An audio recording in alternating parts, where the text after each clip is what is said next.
વલસાડના પારનેરા પારડી ગામે મોબાઈલ ટાવરનો વિરોધ હવે ભૂખ હડતાળ સુધી પહોંચ્યો। મોબાઈલના રેડિયેશનથી પશુ પક્ષીઓને તથા પોતાના બાળકોને બચાવવા માટે ગ્રામજનો ભૂખ હડતાળ સુધી જવા માટે તૈયાર થયા।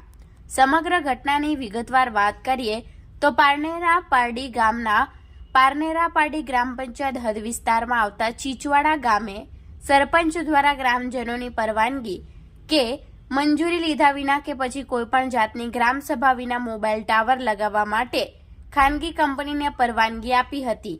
જો કે સ્થાનિકોને આ બાબતની કોઈ પણ પ્રકારની જાણ ન હતી, પરંતુ ખાનગી કંપની દ્વારા ત્યાં નિરીક્ષણ કરવામાં આવતા ગામના રહીશોને સમગ્ર બાબતની જાણ થઈ હતી, જેથી તેમણે આ બાબતે તેમના ચૂંટાયેલા સભ્યને ટાવર બાબતે પૂછપરછ કરતા સરપંચ દ્વારા પરવાનગી આપી હોવાનું જાણવા મળ્યું હતું।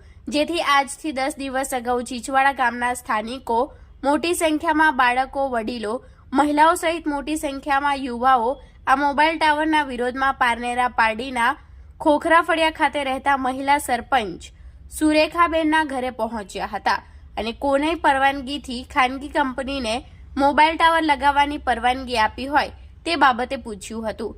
ત્યારે સરપંચ દ્વારા કોઈપણ સ્થાનિકોની પરવાનગી ન લીધી હોવાનું જણાવ્યું હતું। એ ગ્રામજનોની પરવાનગી લીધી હતી કે નહીં? ના, એમાં કોઈ પરવાનગી લીધી નથી।